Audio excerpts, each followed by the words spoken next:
ಉತ್ತಮ ರೀತಿಯಿಂದ ನಡೀಲತ್ತಿಗೂ ಆ ಕಾರ್ಯದರ್ಶಿ ಮತ್ತು ಆ ಸಿಬ್ಬಂದಿಗಳಿಗೆ ಒಂದು ಇನ್ಶೂರೆನ್ಸ್ ಇದೆ. ಮತ್ತು ಅದೇ ರೀತಿ ನಮ್ಮ ಟ್ಯಾಕ್ಸ್ ಸೊಸೈಟಿ ಡೈರೆಕ್ಟರ್ಸ್ ಮತ್ತು ಸಿಬ್ಬಂದಿ ಆ ಸಾಲದಲ್ಲಿ 1% ರಿಬೇಟ್ ಕೊಡುವಂತ ಅಂದ್ರೆ ಒಂದು ಅಟ್ಯಾಚ್ಮೆಂಟ್ ಇರಬೇಕು. ನಮ್ಮ ಸೊಸೈಟಿಯಿಂದ ನಾವು ಡಿ ಸಿ ಬ್ಯಾಂಕ್ ಅದ, ಡಿ ಸಿ ಬ್ಯಾಂಕ್ ಕಂಡೀಷನ್ ಇರಬೇಕು ಈ ಪ್ರಕಾರ. ಯಾಕಂದ್ರೆ ಈಗಾಗಲೇ ನೋಡ್ರಿ ಅವ್ರ ಮುಖಾಂತರ ನಾವು ಅಗ್ರಿಕಲ್ಚರ್ ಲೋನ್ 3,700 ಕೋಟಿ ರೂಪಾಯಿ ಕೊಟ್ಟಿದ್ದೇವೆ. ಈಗ ನೇರವಾಗಿ ನಾವು 1700-1800 ಕೋಟಿ ನಮ್ಮ ಶುಗರ್ ಫ್ಯಾಕ್ಟ್ರಿಗಳಿಗಿರ್ಬೋದು ಅಥವಾ ನಾನ್ ಅಗ್ರಿಕಲ್ಚರ್ ಲೋನ್ ಕೆಲವೊಂದು 2,000 ಕೋಟಿ ಇರ್ಬೋದು. ಇಟ್ಟು ಕೊಡೋದು ಅಲ್ದನ 3,700 ಕೋಟಿ ಕೊಟ್ಟಿದ್ದೇವೆ. ಇನ್ನು ಮುಂದಿನ ಕೂಡ ನಾವು ಅದು ಪ್ರಾಮಾಣಿಕವಾಗಿ 100% ನಮಗೆ ರಿಕವರಿ ಅದ. ಮತ್ತೆ ಇದನ್ನು ಕೂಡ ಪ್ರಾರಂಭ ಮಾಡ್ತಾ ಇದ್ದೀವಿ. ಇದು ಪ್ರಥಮ ನಮ್ಮಿಂದ ರಾಜ್ಯದಲ್ಲೇ ದೇಶದಲ್ಲಿ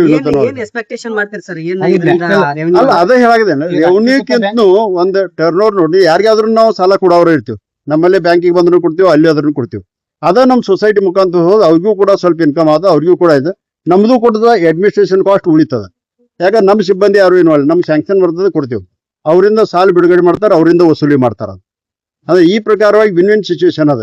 ಸರ್, ಈಗ ನೀವು ರಾಷ್ಟ್ರೀಕೃತ ಬ್ಯಾಂಕ್ ತರ ಮಾಡ್ತಾ ಇದ್ದೀವಿ, ಡಿಜಿಟಲ್ ಪೇಮೆಂಟ್ ಎಲ್ಲ ಮಾಡ್ತಾ ಇದ್ವಿ, ಎಲ್ಲ ಡಿಜಿಟಲೈಸೇಷನ್ ಮಾಡ್ತಾ ಇದ್ವಿ. ಬಹುತೇಕ ಮಾರ್ಚ್ ವರೆಗೆ ಅಂದ್ರೆ ಏಪ್ರಿಲ್ ವರೆಗೆ ಎಲ್ಲ ಡಿಜಿಟಲೈಸೇಷನ್ ಆಗ್ತದೆ.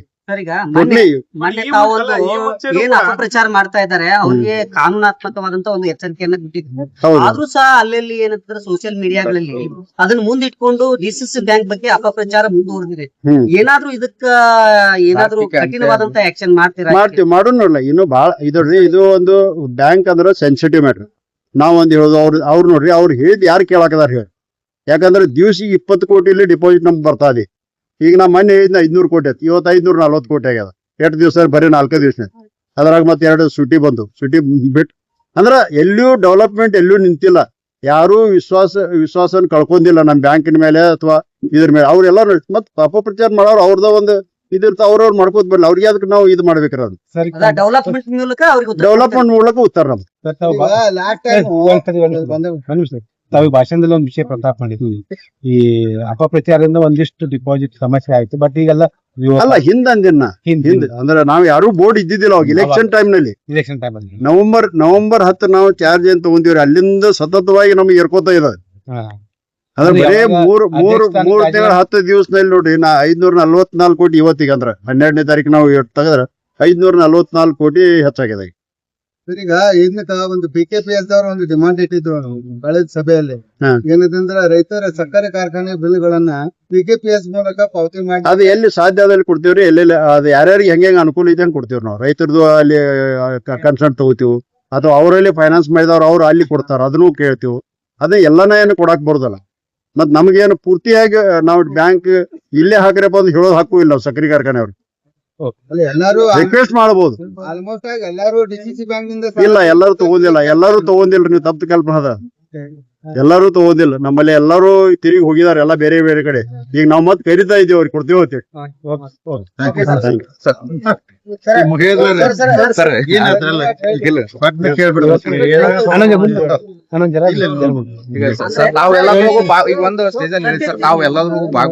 ಕೂಡ ಒಂದ್ ಮಾತುಗಳು ಬರ್ತಾ ಇದೆ.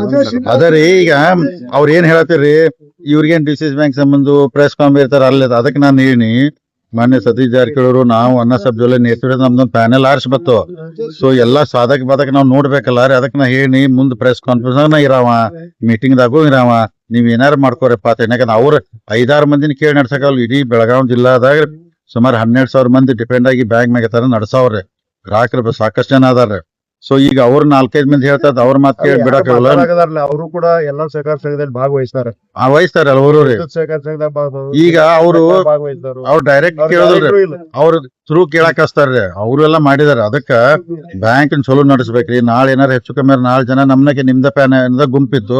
ಅದಕ್ಕೆ ನಾವು ಪ್ರತಿಯೊಂದ್ರ ಅನ್ನ ಸಬ್ ಜೊಲ್ಲೆ ನಾವ್ ಇನ್ವಾಲ್ವ್ ಆಗಿ ಪ್ರತಿಯೊಂದು ಪೈಸಾ ಟು ಪೈಸಾ ನೋಡಿದ್ರಿ. ಮತ್ತೆಲ್ಲಾ ಶುಗರ್ ಫ್ಯಾಕ್ಟ್ರಿ ಮತ್ತೊಂದು ಲೋನ್ ಕಾನೂನು ಬದ್ಧವಾಗಿ ಕೊಟ್ಟಿದ್ರಿ.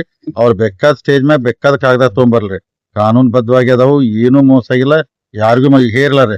ಅನ್ನ ಸಬ್ ಜೊಲ್ಲೆ ಅವ್ರ ಮತ್ತೆ 540 ಕೋಟಿ ಡಿಪಾಸಿಟ್ ಹೆಚ್ಚಾಗಿತ್ತು. ಮಾರ್ಚ್ ಎಂಡ್ ತಗ ಇನ್ನೂ ಜಾಸ್ತಿ ಹೋಗ್ತದೆ. ಬ್ಯಾಂಕ್ ಚಲೋ ನಡೆದೈತಿ. ಅದಕ್ಕೆ ಅಪಪ್ರಚಾರಕ್ಕೆ ಅಂದ್ರೆ ಯಾರ ಕಿವಿ ಕೊಡಬಾರ್ದ ವಿನಂತಿ. ಅಂದ್ರೆ ಏನಾಗ್ತೈತ್ರಿ, ಈಗ ನಾವ್ 20 ವರ್ಷ ಅಧಿಕಾರದಾಗಿರ್ತೇನ್ರಿ. ಇವತ್ತು ನನಗೆ ಅಧಿಕಾರ ನನಗ್ ತ್ರಾಸ ಆಗ್ತೈತ್ರಿ. ಈಗ ಯಾರಾದ್ರೂ ಮಾಡಿಸ್ತಾರೋ, ಈಗ ಅವ್ರಿಗೆ ಹಿಂಗ ಹಾಕಿ ತ್ರಾಸ ಆಗಿ ಕೇಳಾಕತ್ತಾರ ಅವ್ರಿಗೆ. ಅಧಿಕಾರ ಕಳ್ಕೊಂಡಿದ್ರಿಂದ ಅವ್ರಿಗೆ ಅದು ಆಗೈತಿ ಮತ್ತ್ ಒಳಗೆಲ್ಲ ಬಾಳ ಟೈಟ್ ಮಾಡಿದಾರೆ ಈಗ ಅಧ್ಯಕ್ಷರು. ಕೆಲವೊಂದ್ ತಾಲೂಕ್ ಒಳಗ ಬಾಳ ಟೈಟ್ ಆಗಿದ್ಕು ಅದನ್ನ ಬೇರೆ ಬೇರೆ ರೂಪದಲ್ಲಿ ಸೋರಿಕೆನೆ ಬರಾಕತ್ತಾವ್ರಿ. ಬ್ಯಾಂಕ್ ಮಾತ್ರ ತಮ್ಮ ಮುಖಾಂತರ ನಾ ಎಲ್ಲಾ ಗ್ರಾಹಕರಿಗೆ ರೈತರಿಗೆ ನಾವು ವಿನಂತಿ ಇಷ್ಟ ಮಾಡ್ಕೋತೀನಿ, ಬ್ಯಾಂಕ್ ಬೆಸ್ಟ್ ನಡೆದಿದೆ, ಏನೂ ಸಮಸ್ಯೆ ಇಲ್ಲ. 5 ವರ್ಷ ಒಳಗೆ ನಾವ್ ಏನ್ ಅನ್ಕೊಂದಿವಿ ಅಚೀವ್ಮೆಂಟ್ ಮಾಡ್ತೇವೆ. ಧನ್ಯವಾದ. ಅದು ಹೇಳ್ಬಿಡಲ್ಲ.